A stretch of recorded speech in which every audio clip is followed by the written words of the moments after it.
নমস্কাৰ শিক্ষা বিভাগত নতুনকৈ চাকৰি পদ মুকলি হৈছে এই পদকেইটানো কি হয় আপোনালোকক সকলোবিলাক জনাই দিম যিটো চাকৰি অসমতে পোষ্টিং হ'ব আৰু অসম চৰকাৰৰে চাকৰি হয় সো ভিডিওটো শেষলৈকে চাব চেনেল নতুনকৈ ভিজিট কৰিলে সাবস্ক্ৰাইব কৰিব নাপাহৰিব আৰু এতিয়া যদি আমি চাওঁ তেন্তে আসাম ষ্টেট স্কুল এডুকেশ্যন বৰ্ডত নতুনকৈ ভেকেন্সি খালী হৈছে junior administrative assistant junior administrative assistant কাম প্ৰগ্ৰেম এছিষ্টেণ্ট আৰু জুনিয়ৰ এডমিনিষ্ট্ৰেটিভ এছিষ্টেণ্ট কাম একাউণ্ট এছিষ্টেণ্টৰ কাৰণে ভেকেন্সি খালী হৈছে ইয়াত যদি আমি চাওঁ তেন্তে জুনিয়ৰ এডমিনিষ্ট্ৰেটিভ এছিষ্টেণ্টৰ কাৰণে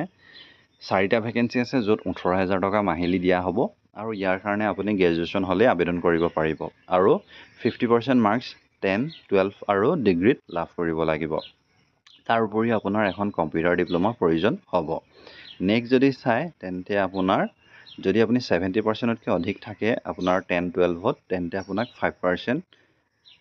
এক্সট্ৰা মাৰ্কছ দিয়া হ'ব আৰু যদি 80% থাকে তেন্তে 10 মাৰ্কছ এক্সট্ৰা দিয়া হ'ব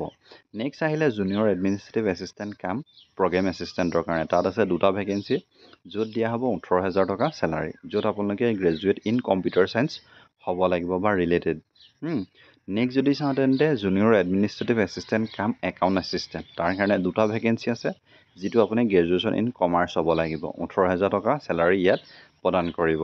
আৰু ইয়াৰ কাৰণে যদি আমি চাওঁ তেন্তে বয়সৰ সীমা 21 বছৰৰ পৰা 38 বছৰৰ ভিতৰত আবেদন কৰিব পাৰিব ৰিলেক্সেশ্যন পাব ৰিজাৰ্ভেশ্যন কেটেগৰীয়ে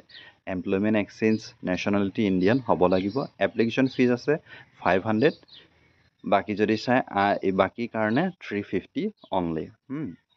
নেক্সট যদি চাওঁ তেন্তে আপুনি ইম্পৰ্টেণ্ট যিখিনি ডেটছখিনি চাবলৈ গ'লে তেন্তে অনলাইন আবেদন 17 জুনৰ পৰা আৰম্ভ হৈ আছে লাষ্ট ডেট হৈছে 17 জুলাই ডেছক্ৰিপশ্যনতে ইয়াৰ লিংক দি দিম তাৰ পৰা গৈ আবেদন কৰিব পাৰিব